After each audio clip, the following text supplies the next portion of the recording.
Salamouka Canadada, bonjour et bonsoir en fonction de l'endroit actuellement. Une fois de plus, nous allons pénétrer dans les sphères de la connaissance interdite. Aujourd'hui, nous allons aborder un sujet sur un autre thème, c'est sur le mystère d'Ésaïe, chapitre 53, à partir du verset 1. Beaucoup de personnes ont entendu parler du livre d'Ésaïe, Ésaïa, en fonction des religions déterminées et aussi en fonction des versions. C'est un prophète qui a intrigué, en tout cas, de son vrai nom, c'est Wonja, était un noir, car la spiritualité est une question de race. Je le dis constamment. Donc, aujourd'hui, on va décortiquer le passage d'Ésaïe 53, même aussi dans les Bibles classiques. Qu'est-ce que ce passage veut dire réellement? On va aller dans plusieurs versions des Bibles classiques pour essayer de voir ce que ce passage dit ici. Quand on va dans Ésaïe 53, verset 1, dans Bible, Nouvelle Bible en français courant, il est dit: Qui de nous a cru la nouvelle que nous avons apprise? Il y a point d'interrogation. Donc, la manière dont c'est rédigé dans Ésaïe chapitre 53, verset 1, dans Nouvelle Bible en français courant, on vous montre par là que celui qui rédige ce livre, celui qui est en train de parler ici, lui-même, il ne sait pas de qui il est question. Pourquoi? Parce qu'on va relire. Qui de nous a cru la nouvelle que nous avons apprise? Donc, ça veut dire que le fait de dire nous, lui-même le prophète, il se met parmi les personnes qui ont appris une nouvelle, qui ont entendu une nouvelle, qui ont reçu une nouvelle. Donc, il se met au même pied d'égalité que ces personnes, c'est-à-dire le reste du peuple, en fonction, comme j'ai dit, en fonction des versions. Dans la suite, il est dit ici: qui de nous a reconnu le Seigneur était intervenu? Point d'interrogation. Nouvelle Bible, second 21, donc Bible second 21, il est dit ici: qui a cru à notre prédication? Il y a point d'interrogation. Maintenant, dans la Nouvelle Bible second 21, on vous montre maintenant que Ésaïe, dans les Bibles classiques, maintenant parle de lui et ses confrères, c'est-à-dire les autres prophètes. Donc, que c'est eux aussi qui vont apporter la prédication, donc qui a cru à notre prédication. Tandis que dans la Nouvelle Bible, français courant, ce n'est pas écrit de la même manière. C'est plutôt écrit: qui de nous a cru la nouvelle que nous avons apprise? Qui de nous? Qui de nous? Parce qu'il se mettait parmi les gens du peuple. Et c'est ce qu'on appelle la confusion, pour ceux qui ne pénètrent pas le mécanisme vibratoire du langage prophétique et du langage même de la spiritualité. Et dans Ésaïe chapitre 53, verset 2, toujours dans la Nouvelle Bible, français courant, et beaucoup de soi-disant pasteurs, révérends, bishops, maréchaux, apôtres, diacres, prophétesses inspirés des pseudo-youtubeurs vont vous expliquer, vont vous apporter ce qu'on appelle le christocentrisme, dont centrer la personne de Yahushua sur tous les, on va dire, prophéties majeures. Et quand on va dans Isaïe 53, verset 2, d'autres vont vous expliquer que Dieu parlait de lui-même, donc il y avait Adonai Jéhovah et l'Éternel, parlait de lui-même, parlait de Jésus, parlait de Yahushua.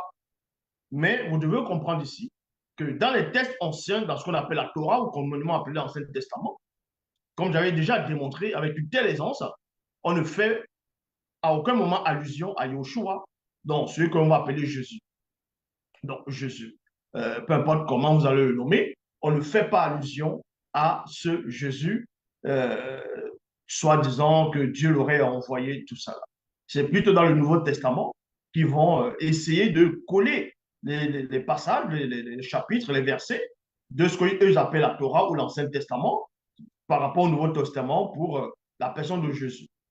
Exactement euh, comme on a vu dans Matthieu chapitre 2 ou 15, le petit enfant, Jésus, donc sa mère, Marie et Joseph, vont aller se réfugier c'est-à-dire en Égypte.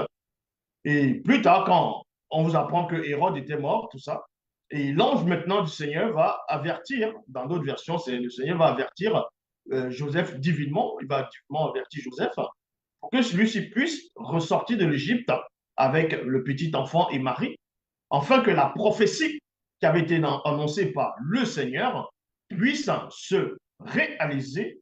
Et quand on voit cette prophétie qui c'est qui a annoncé cette prophétie? C'était dans le livre de Osée, chapitre 11, verset 1 à 2. Quand Israël était petit, je l'aimais. Je me suis mis à l'aimer et je l'ai appelé, lui, Israël, à sortir d'Égypte. Donc, vous voyez, dans Matthieu chapitre 2, verset 15, on va vous mettre un petit verset, une petite référence qui fait allusion à Osée chapitre 11 pour vous faire croire que c'était le même récit, que c'est le même, on va dire le même scénario, tout simplement la même histoire que le Seigneur aurait prophétisé par la bouche d'un prophète dans la Torah, dans l'Ancien Testament, dans l'Ancienne Alliance, sur la personne de pour Joshua, qui devait quitter de l'Égypte, comme j'ai donné le verset. C'est ce qu'ils appellent le christocentrisme. Et c'est la même façon qu'on va retrouver dans Ésaïe chapitre 53, verset 2. Nulle part, il est écrit que on faisait allusion à Jésus. C'est plutôt écrit ici, car devant le Seigneur, virgule, le serviteur et non le Fils de Dieu. Mais le serviteur avait grandi comme une simple pousse, il y a virgule ici, comme une pauvre plante qui sort du sol desséché. Donc, on fait allusion à ce serviteur qui va pousser comme une plante, qui va pousser comme, on va dire, une pauvre plante. L'image de ce serviteur va correspondre à une plante qui sort du sol desséché. Et vous n'avez pas besoin de sortir de Saint-Cyr, d'avoir une licence en chimie, ou bien tout simplement que Dieu va vous donner la révélation pour comprendre que dans les écrits canoniques ou bien les Bibles classiques, quand on parle d'un sol desséché en faisant allusion au peuple d'Israël, le peuple qui est desséché, donc, c'est le symbole d'un peuple, c'est-à-dire le sol qui est desséché, va représenter le peuple qui est privé de la parole, tout simplement, le peuple qui est privé de la source, qui s'est éloigné des préceptes, des ordonnances, des recommandations, selon les Bibles classiques, de Yahvé Adonai Jehovah Elohim, l'Éternel. Donc, si on accepte que Ésaïe chapitre 53, verset 2, fait allusion à Yoshua, donc à Jésus, Jésus de Nazareth, Jésus-Christ, peu importe comment vous allez nommer, c'est là où vous voyez que Jésus n'est pas, comme je dis constamment, ce que vous imaginez. Donc, être le sauveur, ainsi de suite.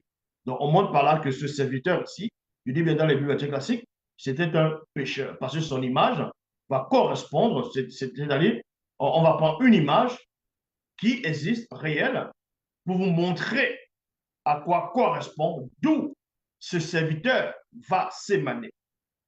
Donc, Ésaïe 53, verset 2, Nouvelle Bible en français courant, je vais le relire. Car devant le Seigneur, virgule. Dans d'autres versions, c'est devant l'Éternel. Devant Yahvé, devant Jéhovah, devant Elohim, ainsi de suite. Le serviteur avait grandi. Donc, on vous dit ici que devant le Seigneur, il avait un serviteur qui avait grandi. Et comme je dis, soi-disant, Dieu m'a dit, le Saint-Esprit m'a mis à cœur, nous dirons que ce serviteur, c'est Jésus, c'est Yoshua. Avait grandi comme une simple pousse. Donc, une pousse, c'est-à-dire qu'on va, d'abord, on va planter, ensuite, elle va pousser. Comme une pauvre plante qui sort du sol desséché. Il n'avait ni allure, ni l'allure, ni le genre de beauté qui attire le regard. Point. Il était trop effacé pour se faire remarquer. Dans une version, on dit qu'il n'avait ni beauté, ni éclat qui attirait le regard. Il n'avait rien pour plaire. Donc, on disait en gros, si on accepte cette théorie, c'est-à-dire la notion de christocentrisme, ça voudrait dire que Isaïe prophétisait sur, de dire bien si on accepte la notion du christocentrisme, que c'est bien Yoshua ici dont fait allusion. Isaïe, en gros, entre vous, montrer définitivement que votre Jésus n'était pas beau, il était laid. Il était tout simplement laid. C'était la laideur, c'était la laideur. Voyez. Bon, maintenant, ce que je venais de dire, c'était l'introduction. On va entrer dans le vif du sujet, on va entrer dans l'enseignement. L'enseignement va se baser sur, dans le livre mystérieux, la face cachée de la Bible, le code révélé de la Bible authentique, donc, Kalatan Jimsi. Et l'enseignement va se baser sur plusieurs phases. La première phase consiste à parler de l'annonce. C'est-à-dire, quand on annonce un message, quand on annonce une prophétie, quand on annonce quelque chose qui va arriver, il faut forcément l'annoncer. Il faut savoir qui c'est qui a annoncé, qui c'est qui a prédit la chose. C'est pour ça qu'on va aller dans la phase 1, l'annonce. Ésaïe, donc Wondia, chapitre 51, verset 1. Tandis que dans les Bibles classiques, dans le même passage, ils ont introduit, ils ont mis ça dans les canons. Ils ont tout changé, tout modifié, comme ils ont l'habitude de faire. Ils ont mis ça dans Ésaïe 53, verset 1. Tandis que dans la vraie version, c'est dans Ésaïe chapitre 51, verset 1. Il est dit ici, qui a cru à ce qui nous était annoncé. Donc, Wondia va prophétiser, va écrire, va parler, il va dire ici, qui a cru. Le qui, c'est qui. Il ne s'adresse pas à tout le monde. On va voir cela. Wondia ne s'adresse pas à tout le monde. Quand il dit ici, qui a cru, il ne s'adresse pas au monde entier. Il s'adresse à un groupe de personnes bien distinctes, précises. C'est précis plutôt, précise, oui. C'est pour ça qu'il dit ici, qui a cru à ce qui nous était annoncé. C'est-à-dire qu'on avait même annoncé quelque chose à Wonja, aux prophètes et les autres prophètes. On les a annoncé quelque chose afin que dès qu'ils vont recevoir l'annonce, ils puissent maintenant donner ça comme une forme de prédication, c'est-à-dire prédication, ils vont de sorte de prophétie. Et maintenant, en donnant la prophétie, l'annonce qu'ils ont reçue, il y a des groupes de personnes qui vont accepter cette annonce, qui vont accepter cette prophétie, qui vont accepter ce que les prophètes, les Baltopédas m'ont dit, vont relater, vont prophétiser, tandis qu'un groupe de personnes n'accepteront pas. C'est pour ça que Wonja, qui est conscient de ça, qui est un Mutapeda Mundi majeur, donc un prophète majeur, va dire, va déclarer ici aux non-initiés, va déclarer à une sorte de conscience collective d'un groupe de personnes en disant qui a cru à ce qui nous était annoncé. Qui avait annoncé? Ça peut être que Moutati. Qui a reconnu la puissance du verbe de téter, c'est-à-dire de l'oba, en même temps qu'il est téter. Donc, on va alors donc aller par rapport à l'histoire des patriarches, par rapport à ceux qui ont cru à la puissance du verbe de l'oba, ceux qui ont cru à l'annonce du message, même bien avant Wonja, ce qu'on va appeler Esaïe. On va aller dans le livre de Doumbissé. Doumbissé, c'est ce qu'on appelle Enoch. Non point Enoch, le fils de Caïn, mais donc le fils de Bonguissé, mais Enoch, celui qui a été enlevé. Doumbissé, chapitre 1, verset 826 à 820, 826 à 828. Donc, Doumbissé, chapitre 1, verset 826 à 828. Vous voyez, Satan me dit, m'a le mauvais esprit, ne veut même pas que je m'exprime. Parce que l'enseignement, le live ici est fort, est terrible, ne veut pas que je dévoile les mystères secrets même de la spiritualité. Mais bon, bien avant que tu ne sois sorti de la matrice, donc utérus, de ta mère, je t'ai intronisé. Donc, Doumbissé, il y a de cela des milliards et des milliards d'années, a reçu une vision de Djokisabé, c'est-à-dire concernant Djokisabé, donc le premier-né, le vrai Christ, qui était noir, bien entendu. Doumbissé, à un moment donné, il y a deux entités, comme je dis constamment, sont venues dans le passé qui est le présent, qui était son présent, bien avant le grand cataclysme, avant la grande inondation, avant la grande dérive des fragments d'un autre grand et beau continent, et qui est aussi bien avant le déluge, et aussi avant la grande hybridation. Doumbissé est sorti de son corps, de son enveloppe physique, de son avatar, et les deux entités d'Ibangane et Biedi l'ont transporté dans d'autres réalités très supérieures. Et là-bas, il a eu des visions, il a eu différents plans, différentes pluralités des mondes spirituels, c'est-à-dire dans le grand ordre des choses. Il a vu différentes aussi entités. Et à un moment donné, dans son voyage hautement spirituel, il va avoir une vision prophétique. Il va avoir une vision de Djokisabé, donc l'aîné des deux, en train de avoir une conversation avec Djongwane. Djongwane, c'est ce qu'on a appelé dans les Bibles actuelles classiques sous la personne de Jean le Baptiste. Donc, il est dit ici, bien avant que tu sois sorti, que tu ne sois sorti de la matrice, donc utérus, de ta mère, je t'ai intronisé. Donc, c'est Dieu qui s'adresse à Djongwane. Maintenant, il est convenable que nous accomplissions ainsi ce qui a été annoncé. Donc, vous voyez, c'est pour ça que la phase 1, c'est l'annonce. Jock Sabé lui-même, il va dire à Jongwane qu'il faudrait qu'eux, ils puissent accomplir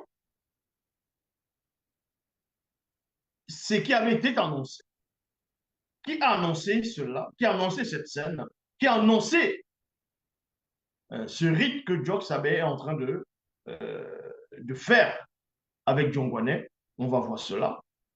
Donc, c'est pour vous dire que Jock Sabé, lui, il a cru à ce qui avait été annoncé. Donc, ça montre par là que Wonja ne parlait pas de Jock Sabé en disant qui a cru à ce qui avait été annoncé au prophète, afin que cela même aille révéler cela au reste du peuple. Qui a cru? Parce que Wonja s'adressait aux personnes qui ne croyaient plus, des personnes qui marchaient dans la décadence, des personnes qui étaient quasiment sorties de la source, des personnes qui doutaient, qui étaient dans la confusion, qui étaient dans l'incrédulité et qui vivaient des mauvaises vies. Donc, pour une sorte de, on va dire, s'adresser à une sorte de conscience collective, c'est pour ça qu'il va dire ici qui a cru. Ça, c'est important.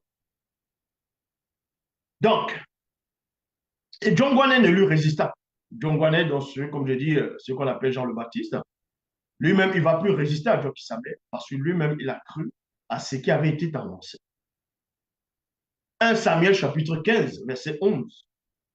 Dès que moi, Nyongi, je quittais Dina, Moutateli inspira mon esprit et me donna le pouvoir de la vue, entre parenthèses, vision, virgule, voir avec les yeux de son esprit.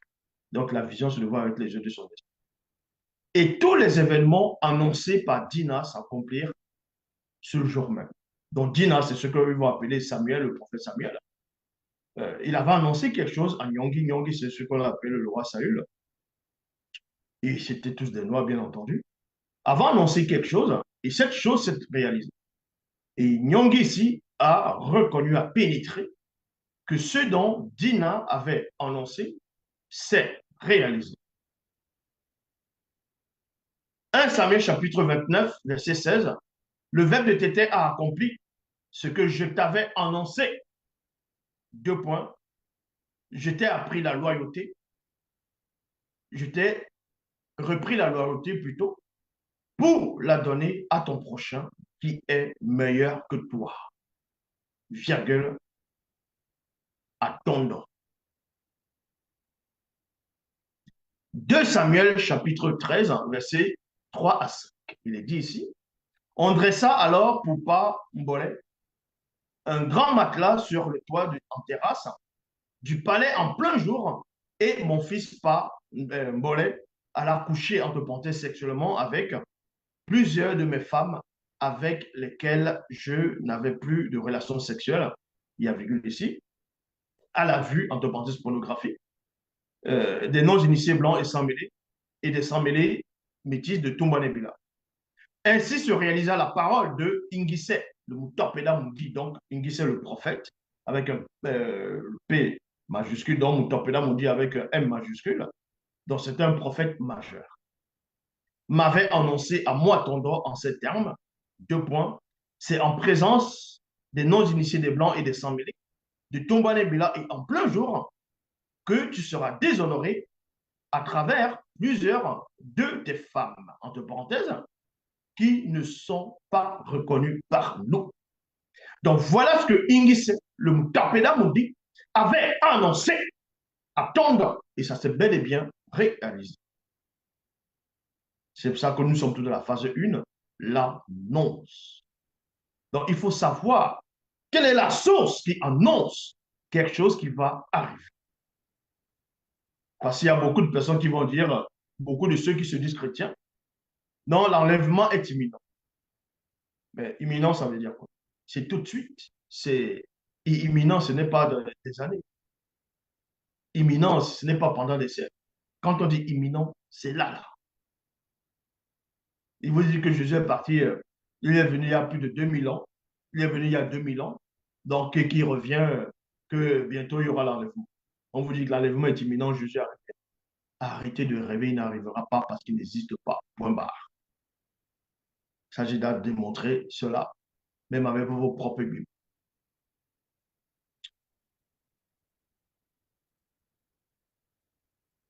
Dans Wondia, donc Ésaïe chapitre 39, verset 22 à 23, qu'il a annoncé dès le commencement pour que nous, avec euh, N majuscule, le sachions et longtemps d'avance pour que nous disions c'est vrai. Point d'interrogation.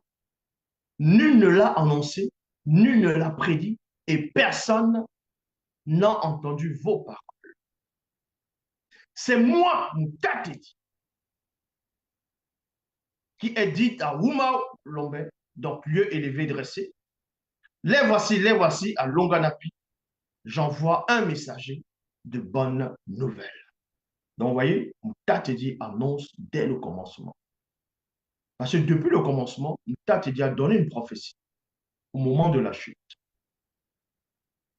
Au moment de la chute, il a donné une prophétie qui s'est réalisée et est toujours en vigueur, cette prophétie. Cette prophétie avait été annoncée il y a de cela des milliards et des milliards et des milliards d'années. Et cette prophétie, elle est toujours en train de s'accomplir, présentement. Elle s'est réalisée, elle est là. Donc, c'est pour vous dire que les soi-disant Dieu m'a dit, le Saint-Esprit m'a mis en cœur. Vous allez annoncer des choses, des messages, vous allez apporter la parole. Jésus, que Jésus est le Fils de Dieu, Jésus, c'est une théophanie de Dieu lui-même. Jésus est descendu sur Dieu est descendu sur la forme théophanique, est venu en tant que Jésus. Tout ça, ce sont des mauvaises nouvelles. Toutes les religions dites révélées sont fausses. Toute forme et sorte de croyance, tout ce que les hommes croient présentement, hormis ceux qui croient ce que je dis, vous êtes tous dans la confusion, dans le mensonge, dans l'ignorance, dans la mort spirituelle. Et ce qu'on Tout ce dont à quoi vous croyez, ce sont que des inventions inspirées par le monde occulte, par les démons religieux de haut rang. Et c'est Satan qui est derrière. Le Mdimabobé, le mauvais esprit. Il faut comprendre ces choses-là. Donc, ce n'est pas Yahvé qui annonce. Ce n'est pas Elohim qui va annoncer dès le commencement. Ils ont juste pris l'histoire de Moukatedi, ils l'ont introduit dans les canons, et là-bas on va l'appeler Yahvé Adonai Jehovah Elohim, et deux fois on va l'appeler le messager de Yahvé Adonai Jehovah Elohim l'Éternel, et d'autres diront aussi que c'est une théophanie de Dieu lui-même. Or, c'est Moukatedi qui annonce dès le commencement. Ésaïe chapitre 43, verset 22, déclarez-le et faites-les revenir, venir plutôt, qui prennent conseil les uns des autres, qui a prédit ces choses dès le commencement. Et depuis longtemps, les a annoncés, point d'interrogation. N'est-ce pas moi, avec un M majuscule, virgule, Moutatedi, point d'interrogation. Il n'y a point d'autre créateur que Téter. Ça veut dire quoi? Moutatedi, ce n'est pas lui Téter. Téter est l'unique créateur. Mais là, Moutatedi, il dit, c'est lui Moutatedi qui a annoncé dès le commencement des choses. Et maintenant, il affirme qu'il n'y a point d'autre créateur. Il n'y a point d'autre créateur que Tété. Il n'y a pas de créateur. Et c'est peut-être Tété. Ça veut dire que d'où vient la notion d'autres dieux, des religions dites révélées, des autres formes de spiritualité et croyance. Ces dieux-là, c'est Mandou. Vu que Moutatedi lui-même est plus puissant que tous les dieux réunis de toutes les civilisations, de toutes religions confondues et époques. Moutatedi ça. Et c'est Moutatedi qui déclare ici que c'est lui qui annonce dès le commencement.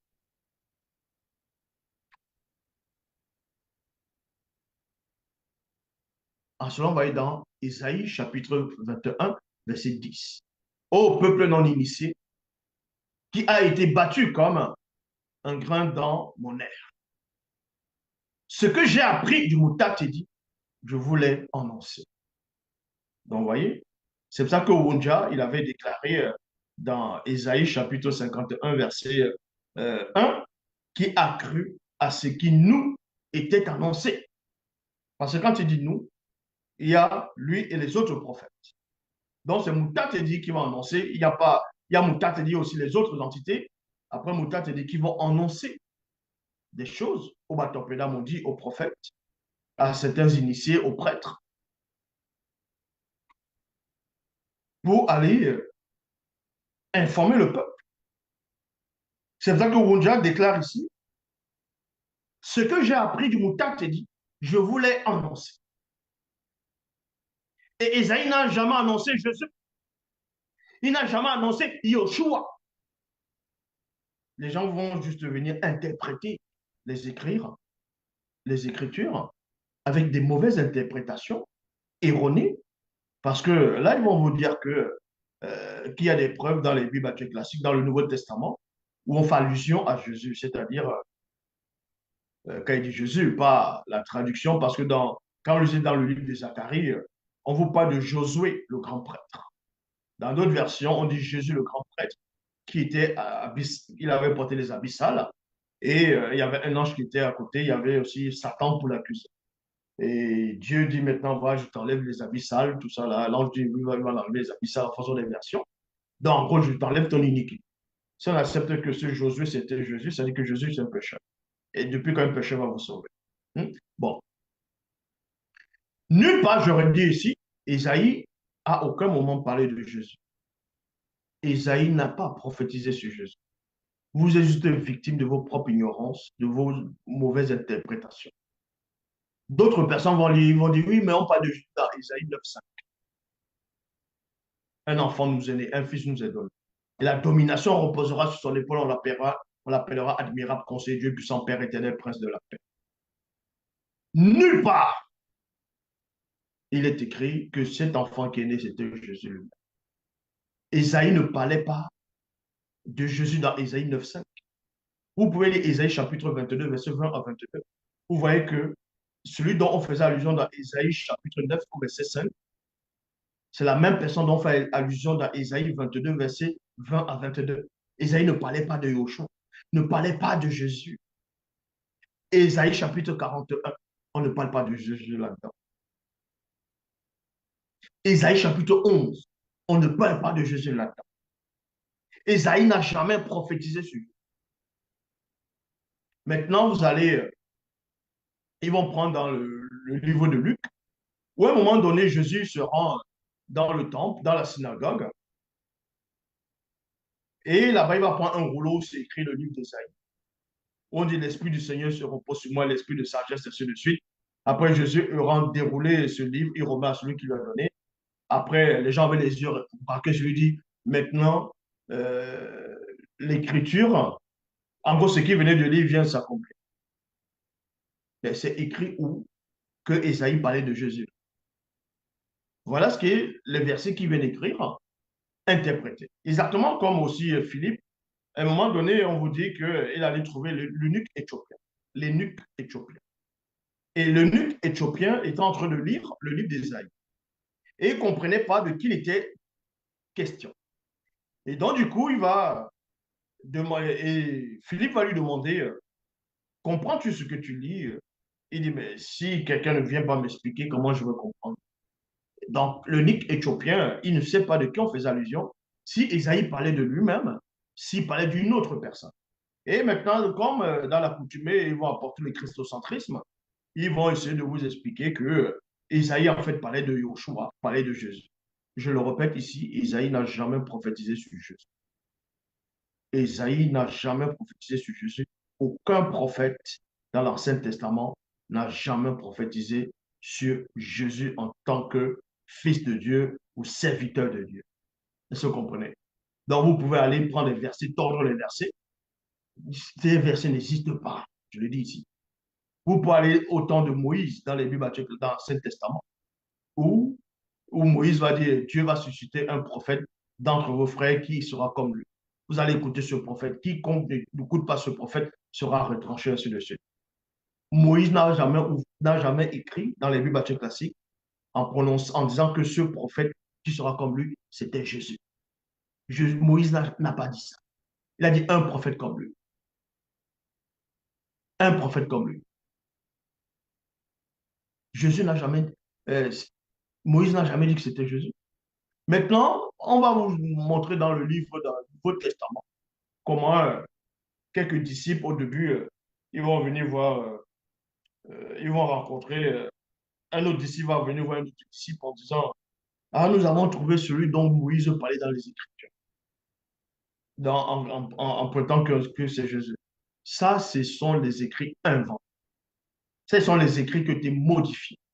Nulle part, je le répète, dans l'Ancien Testament, même Dieu lui-même, Yahvé lui-même dans les Bibles classiques, n'a jamais prophétisé qu'il va envoyer Jésus lui-même, qu'il va envoyer son Fils, qu'il enverra son Fils. Vous êtes juste victime des mauvaises interprétations de vos propres ignorances. Aucun prophète de l'Ancien Testament n'a parlé de Jésus. Tout simplement parce qu'il n'existe pas. Il n'existe pas parce que vous êtes tous dans la confusion. Vous êtes tous des pauvres arrivistes. Vous pouvez sortir toutes sortes de versets, je vais les corriger à chaque fois. Donc, Ésaïe chapitre 21, verset 10, ô peuple non initié, qui a été battu comme du grain dans mon air. Ce que j'ai appris du Moutat dit, je vous l'ai annoncé. Wumse, c'est ce qu'on va appeler Noé, Noah dans les régions du dans les bibliothèques classiques.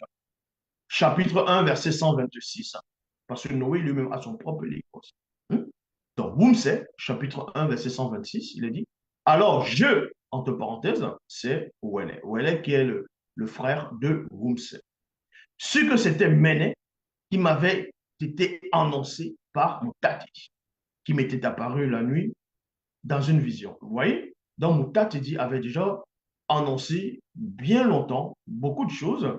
Euh, il avait fait beaucoup d'annonces bien avant même que Wunja, donc Esaïe, n'apparaisse. Donc c'était ça la phase 1, l'annonce. Donc celui qui annonce les prophéties, c'est Moutati et aussi les autres entités que les initiés connaissent. Nul à part eux, les entités du grand tour des choses, il n'y a pas d'annonce.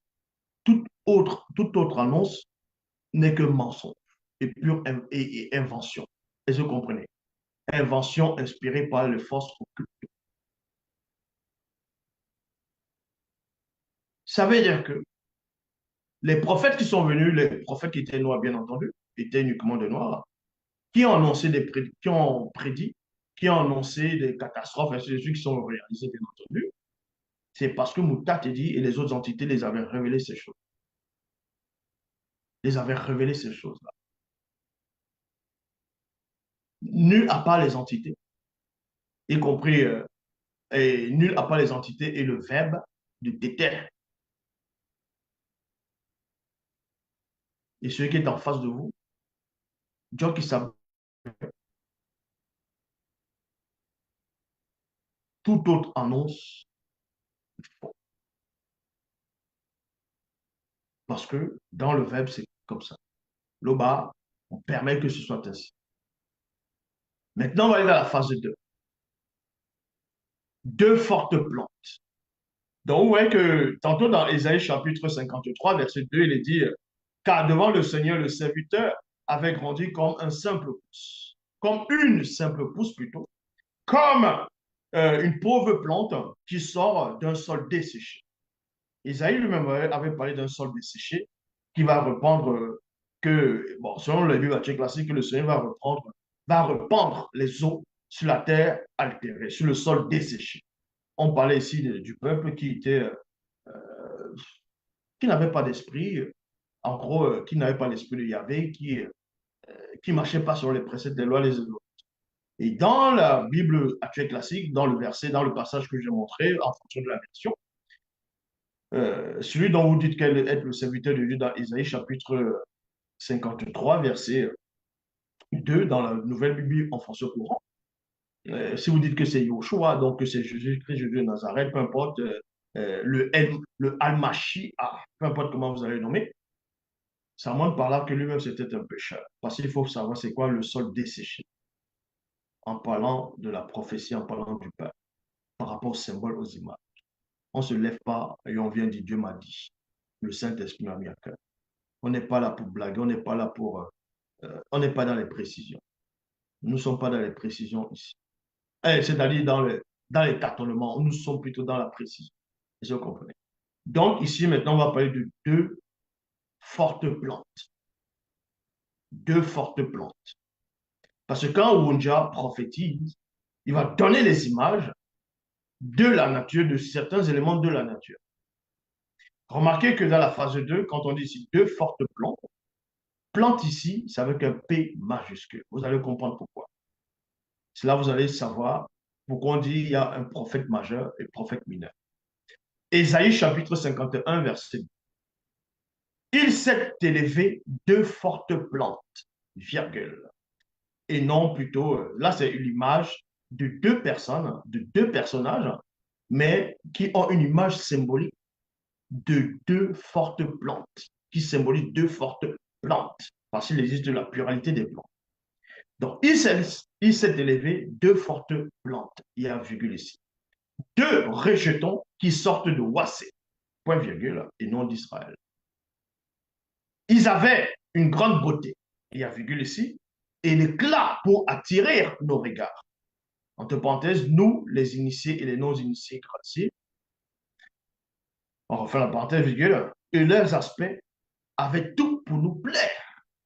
Or, dans les bibliothèques classiques, on vous dit que le serviteur de Yahvé Adonai est vraiment l'éternel que d'autres, les Mongols disent que c'est Jésus, n'avait pas de beauté, il n'avait rien pour les plaire.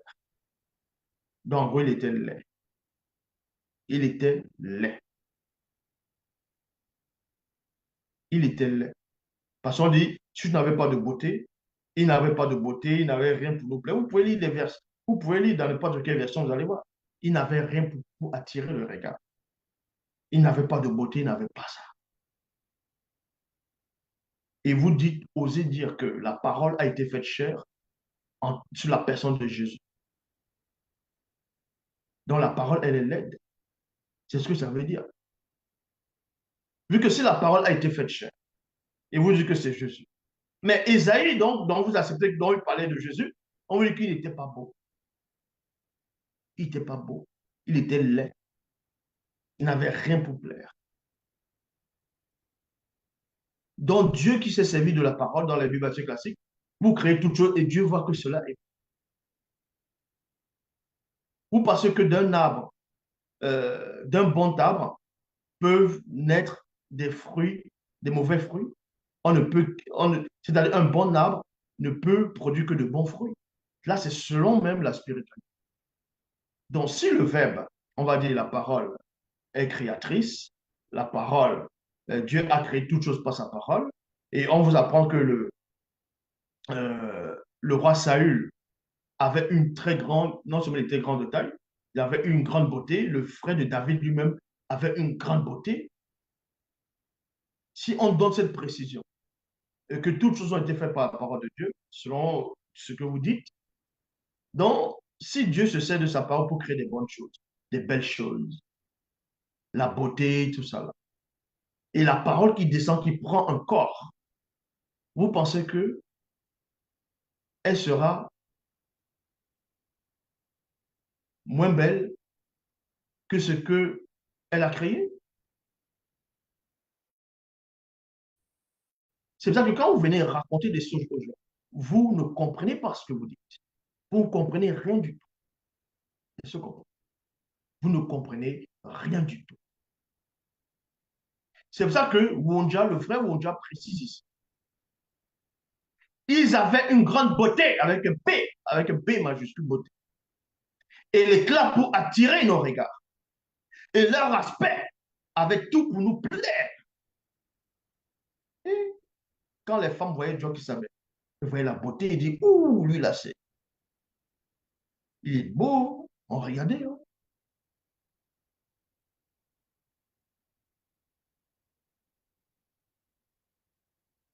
Émoté dit chapitre 1, verset 79. Il est dit, et la manifestation de la volonté de Dieu nous avait également déclaré par l'intermédiaire du Moutateti. Deux points. Voici, je vous donne, vous, en tant qu'âme vivante, toute plante portant la mystérieuse semence. Et en virgule ici. Toute plante. Première catégorie, donc la plante dont Moto, le tout premier homme noir universel, avant que les autres races n'arrivent, et Moto aussi,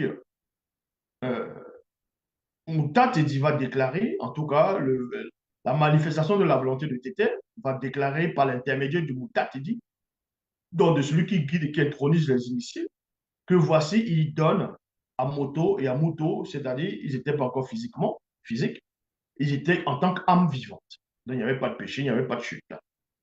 Toute plante portant la semence mystérieuse. Ça, c'est la première catégorie de plantes.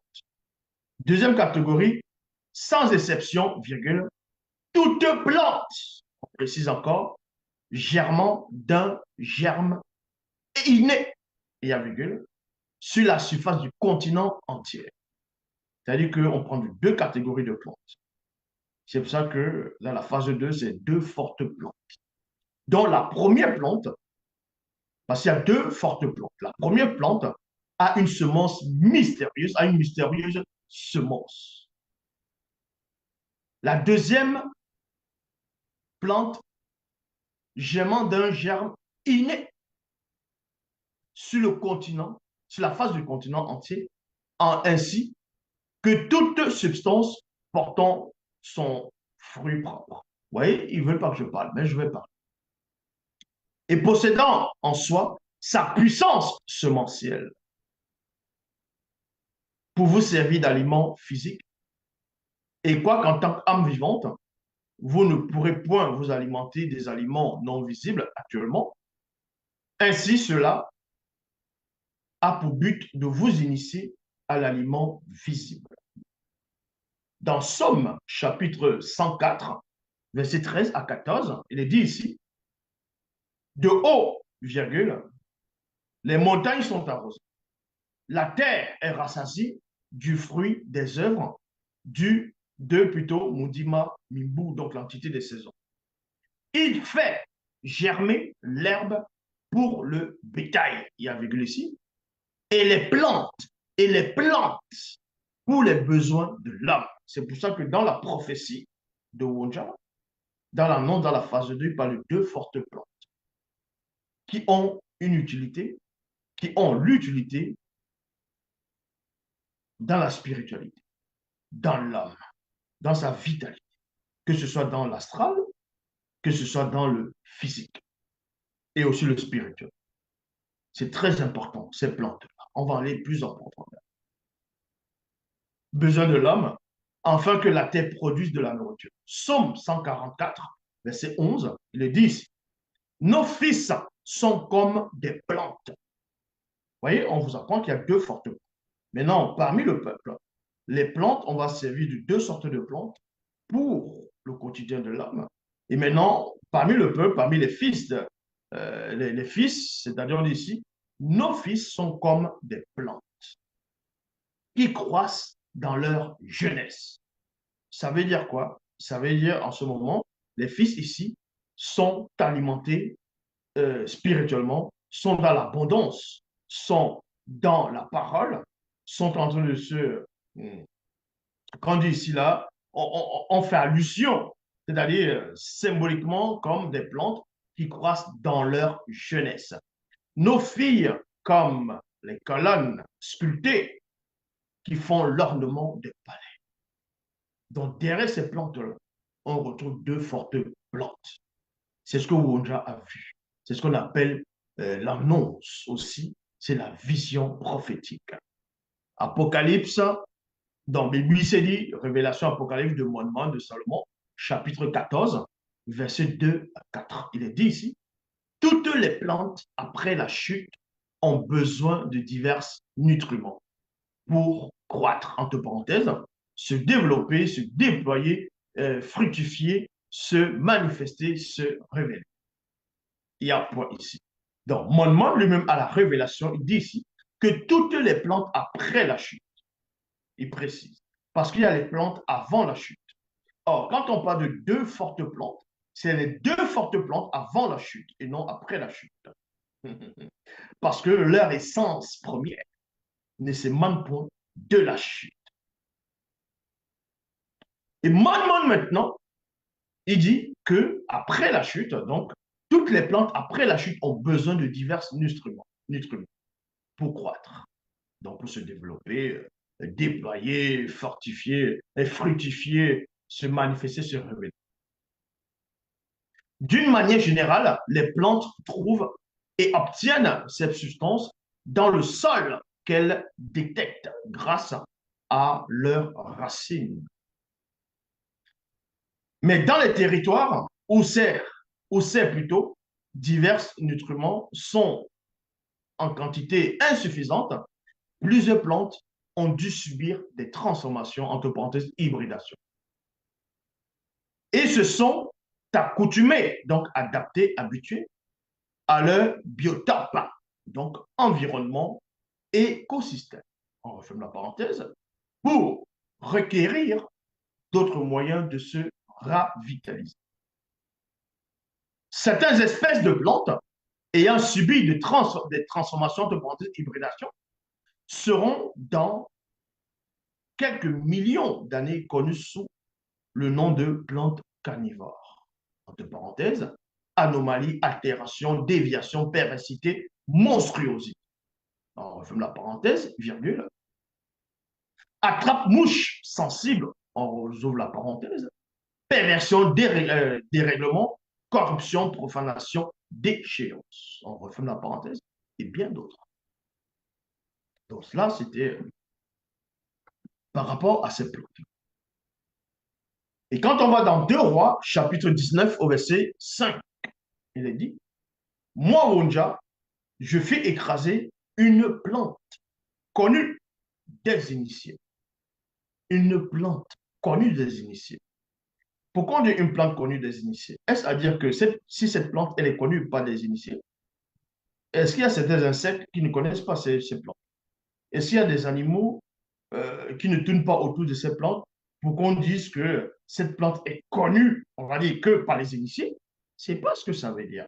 Quand on dit cette plante, elle est connue par les initiés, non seulement elle est connue par les initiés pour sa vertu, pour le secret dont euh, qu'elle renferme, et aussi, est aussi plutôt, cette plante est connue, pourquoi? Parce qu'il y a, de même qu'il y a des hommes connus et des hommes non connus, il y a des animaux connus, les animaux non connus, il y a des plantes connues, les plantes non connues. Quand on dit une plante ici connue, aussi par les initiés, ça veut dire qu'elle a été approuvée, et la nature même de la plante, c'est une bonne plante. Entre parenthèses, car il existe différentes sortes de plantes, virgule, les unes bonnes et les autres mauvaises. Et dans la nature, il y a aussi des bonnes plantes et des mauvaises plantes, dont la chute est entrée dans tout ce qui existe dans le plan physique. Quasiment, je dis bien quasiment, quasiment. Parce que les monstres marins, et d'autres, certains animaux qui ont été extirpés, eux n'ont pas subi cela. Donc, l'une de ces femmes de main l'a mis sur l'endroit malade pour que le roi guérisse. On va passer dans la phase 3, la vision sur l'un des deux. Parce que Wonja ici, il va parler de deux personnes et ensuite il va se centrer sur une des deux personnes. Et dans les Bibles classiques, ils ont ramené le christocentrisme pour faire croire qu'on parlait de Yoshua, qu'on parlait de Jésus, déjà Jésus qui ne veut rien dire du tout, qu'on parlait de lui. Et donc, du coup, plein de gens, des milliards de personnes vont aller prier, pleurer, faire des fêtes, tout ça là. Ça ne sert à rien. Vos religions ne servent à rien. Ça a été inventé. Peu importe la croyance. Que tu sois kémite, peu importe. Que tu es dans le vaudou, tu es dans le bouddhisme, peu importe ta religion, peu importe ta croyance, tant que tu n'es pas à la source qui est en face, tu es dans le faux. Est-ce que tu comprends? Vous pouvez ressentir toutes sortes de sensations. Vous pouvez imaginer que votre Dieu vous parle, que les anges vous savez en vous-même que c'est faux, vous n'avez jamais vu un être surnaturel. Vous le savez en vous-même. Vous essayez juste de vous persuader que vous ressentez des choses, que vous voyez des choses. Vous savez en vous-même que c'est faux. Tu essaies de vouloir te convaincre. Tu as une conscience à l'intérieur qui te dit que ce dont tu dis, c'est faux. Est-ce que tu comprends? La vérité est en face de vous. On va aller dans la phase 3, vision sur l'un des deux. Wondia, chapitre, donc Isaïe chapitre 51, verset 3 à 7. Il est dit, vision sur l'un des deux, point virgule, mépriser et abandonner des hommes et des femmes non initiées corrompues, ainsi que des blancs et des sang mêlés métis, hommes de courage.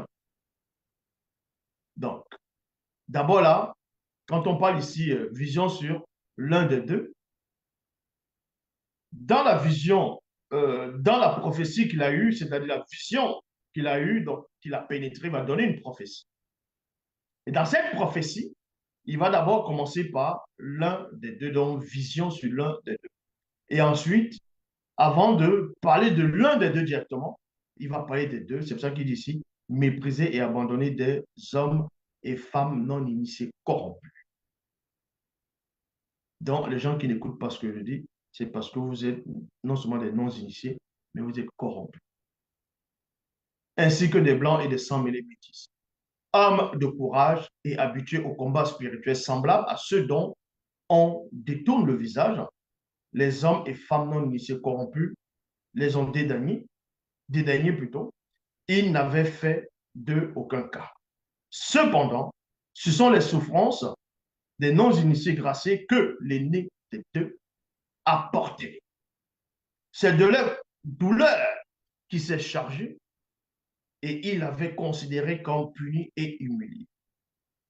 Mais ils étaient blessés par leur péché, brisés, entre parenthèses, affligés, pour leur iniquité.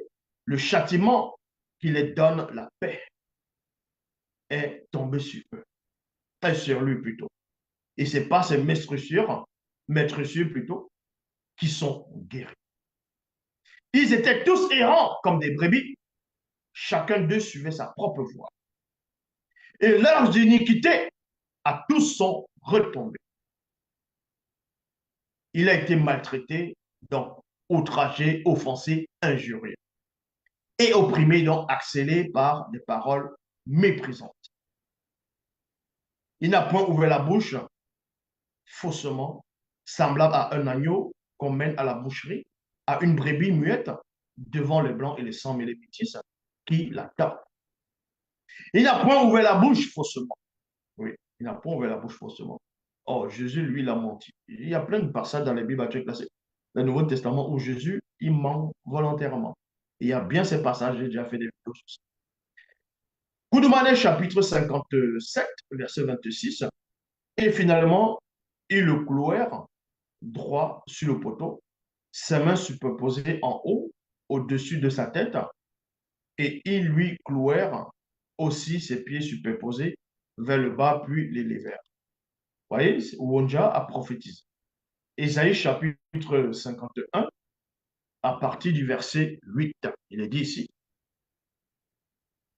il a été jugé faussement, puis élevé du visible dans le châtiment par les Blancs et les sans métis, mais qui a fait attention à ce qui lui était arrivé. Point d'interrogation. On a mis son sépulcre dans un lieu sacré, quoiqu'il n'eût point commis de violence et qu'il n'ait eu point de fraude dans sa bouche. Il a plu aux Blancs et aux sang mêlés métis de le faire passer par la souffrance, entre parenthèses, du poteau de supplice, après s'être fait tuer pour le péché des non-initiés graciés. Il régnera, lui et le deuxième, parce qu'ils sont le grand tout, entre parenthèses, hormis Tété, rien de tout ce qui existe, rien de tout ce qui existe ou n'existe pas n'est au-delà du grand tout. À cause du travail de son esprit avec un E majuscule, il rassasiera spirituellement les regards. Point virgule. Par leur connaissance, les deux oins, donc les deux oins, entre parenthèses, Christ sauveur,